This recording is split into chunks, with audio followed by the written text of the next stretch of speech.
प्यारे दोस्तों, अस्सलाम वालेकुम। आप देख रहे हैं इरफानी नेटवर्क यूट्यूब चैनल और मैं हूं मोहम्मद इरफान, झारखंड। दोस्तों, एक इंसान काफ़ी चर्चा में है इस समय। जी हां दोस्तों, हम बात कर रहे हैं अमीश देवगन के बारे में, जिसने सरकार ख्वाजा गरीब नवाज के ऊपर कुछ ऐसी टिप्पणी किया है कि जिसके बाद पूरा का पूरा हिंदुस्तानी मुसलमान टूट पड़े हैं अमीश देवगन के ऊपर। और अमीश देवगन की वो बजाया है मुसलमानों ने कि इनका बैंड इस तरह से बजा है कि अब ये गिड़गिड़ाते हुए नज़र आ रहे हैं और गिड़गिड़ाकर 24 घंटे के अंदर ही माफ़ी मांगने को तैयार हैं और माफ़ी मांगते हुए नज़र आ रहे हैं, अपने बात से पलटते हुए नज़र आ रहे हैं। लेकिन क्या है पूरा मामला? क्या मुसलमान इतने में शांत हो जाएंगे? और अमीश देवगन की इस बड़ी गुस्ताखी के लिए कहां कहां से इनके ऊपर एफआईआर दर्ज किया गया है और मुसलमानों ने क्या एक्शन लिया है, क्या प्रतिक्रिया व्यक्त किया है, और इस अमीश देवगन ने क्या कहा था सरकार ख्वाजा गरीब नवाज के ऊपर, हम तमाम चीज़ों को लेकर आप तक एक नई वीडियो लेकर आए हैं। आपसे रिक्वेस्ट करना चाहेंगे, अदबन गुजारिश करना चाहेंगे, अगर आप पहली बार मेरे YouTube चैनल इरफानी नेटवर्क में विजिट कर रहे हैं तो जल्दी से मेरे चैनल को आप सब्सक्राइब कर ले, साथ ही साथ बेल के बटन को ऑन कर दे। दोस्तों, आपके सामने न्यूज़ 18 का ये एंकर जिसका नाम अमीश देवगन है, आपने अगर इसकी शो को देखा होगा तो आप देखते होंगे कि हिंदुस्तान में जो सबसे ज़्यादा चीखने चिल्लाने वाला एंकर है तो उनमें से एक अमीश देवगन भी है। और इनका एजेंडा आप जानते हैं, क्या एजेंडा इनका होता है?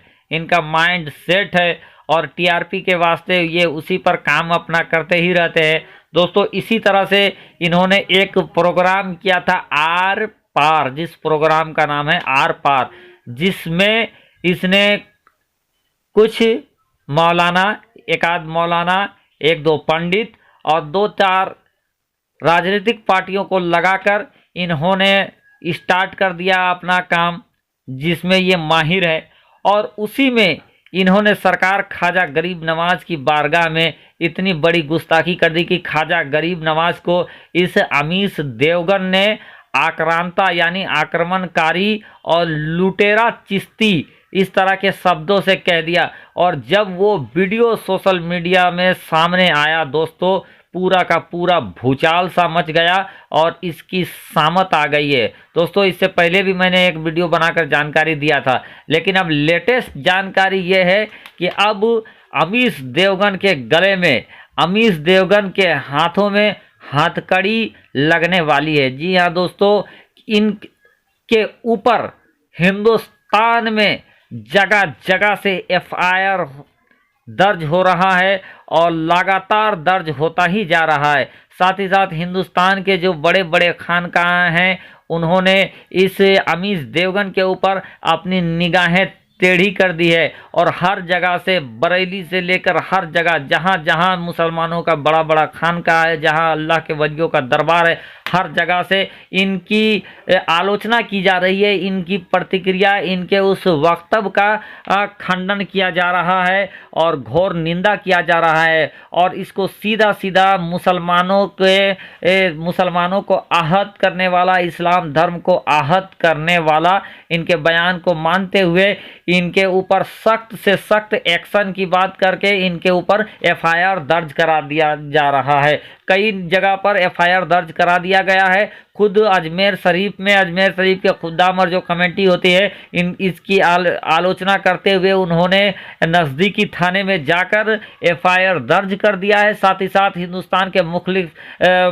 जगहों से इनके ऊपर एफआईआर दर्ज हो रहा है। दिल्ली सरी के जगहों पर भी इनका ऊपर एफआईआर दर्ज कर दिया गया है। एडवोकेट साहिद, जो कि पिछले दिनों कुछ मरकजी मामले में काफ़ी हाईलाइट रहे थे केस में, उन्होंने भी खुलेआम ये बात कही है कि अमीश देवगन ने जो बात कही है, मैंने उनके उस प्रोग्राम को कई बार देखा है और कई बार देखने के बाद बिल्कुल ये स्पष्ट है कि वो एक धर्म विशेष को टारगेट कर रहे थे, एक धर्म विशेष को टारगेट करने के लिए इस तरह की बातें कही है। और उनको किसी भी तरीके से उनको माफ़ी नहीं, वो सज़ा के हकदार हैं। और कानून में भी ऐसा प्रावधान है कि अगर कोई इंसान किसी जाति, धर्म या संप्रदाय को आहत करता है तो उसको भारतीय दंड विधान के अनुसार उस पर कार्रवाई हो सकती है, उस पर 3 साल तक के सज़ा हो सकती है। ये एडवोकेट शाहिद साहब ने कहा है और उन्होंने कहा कि मैं इसके ऊपर विचार कर रहा हूं और जल्द ही मैं इनके ऊपर एफआईआर दर्ज कराऊंगा अपने जानिब से भी।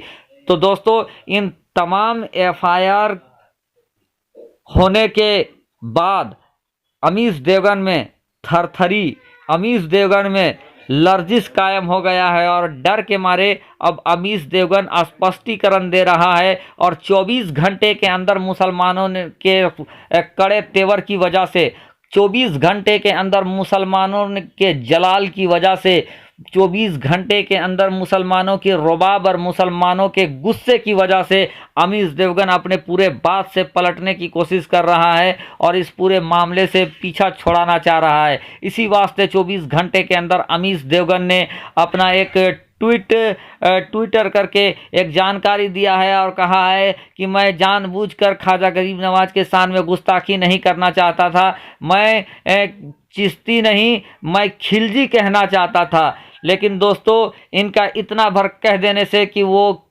चिश्ती नहीं खिलजी कहना चाहते थे, मुसलमानों का गुस्सा शांत होता हुआ नज़र नहीं आ रहा है। मुसलमान ऐसे एंकरों को सबक सिखाने के मूड में आ गए हैं और लगातार विरोध प्रदर्शन कर रहे हैं कानून के दायरे में रहकर और इनके खिलाफ, यानी कि न्यूज़ 18 के एंकर अमीश देवगन के खिलाफ एफआईआर पर एफआईआर होता जा रहा है। और इसी एफआईआर और के ऊपर एफआईआर के डर के मारे अमीश देवगन की बोलती अब बंद हो गई है। जो चीखने चिल्लाने वाला जो एंकर था, हमेशा हिंदू मुस्लिम का माहौल बनाया करता था, माहौल को खराब किया करने की कोशिश करता था, अब इनके ऊपर खुद जेल जाने का खतरा मंडरा रहा है और लगातार खतरा बढ़ता ही जा रहा है, जिसके वजह से अब अमीश देवगन यहाँ वहाँ माफ़ी मांगता हुआ नजर आ रहा है और वो अपनी बात से भी पलटता हुआ नजर आ रहा है। जबकि आप उनके शो को अगर देखेंगे तो निश्चित तौर पर उन्होंने कहा कि कोई ट्रंप को देखकर मुसलमान नहीं बन जाता, कोई मोदी को देखकर मुसलमान नहीं बन जाता, तो गरीब नवाज को देखकर कैसे मुसलमान, इस तरह की बातें भी सामने आ रही है दोस्तों। तो क्या है सच्चाई, आप इनके वीडियो को एक बार सर्च करके देखेंगे तो आपको पता ही चल जाएगा। लेकिन इन्होंने जो बड़ी गुस्ताखी की है सुल्तानुल हिंद के बारगाह में, वो कतई नाकाबिले बर्दाश्त है और मुसलमान उसको बर्दाश्त भी नहीं कर रहे हैं और अमीश देवगन का जेल यात्रा लगभग तय माना जा रहा है।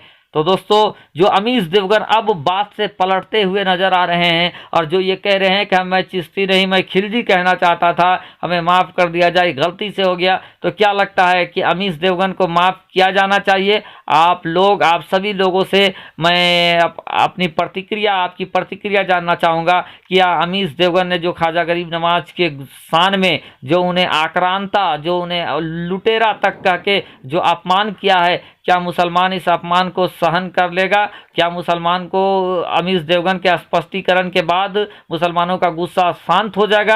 आप अपनी प्रतिक्रिया हमें जरूर दें दोस्तों। साथ ही साथ क्या लगता है कि ऐसे लोगों के ऊपर कार्रवाई होनी चाहिए ताकि आने वाले भविष्य में कोई भी सूफी संत हो, सूफी हो या साधु हो, पंडित हो, किसी के ऊपर, किसी भी धर्म विशेष के ऊपर इस तरह से हमला ना बोल सके और किसी के धर्म को आहत ना पहुंचा सके। आप अपनी राय, अपनी प्रतिक्रिया हमें जरूर दें ताकि और लोगों तक ये बात पहुंच सके।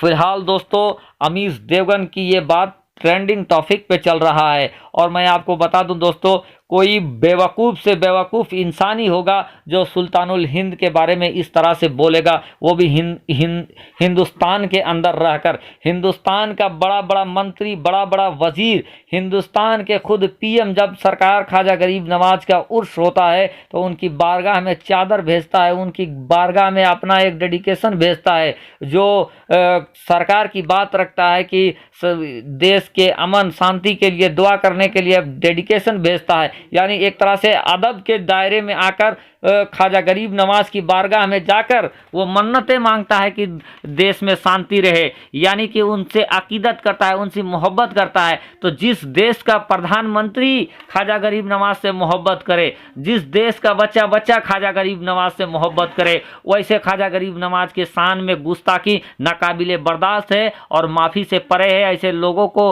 मैं कहूँगा एक बार ज़रूर सज़ा मिलनी चाहिए। लेकिन आप अपनी प्रतिक्रिया ज़रूर दें। शुक्रिया।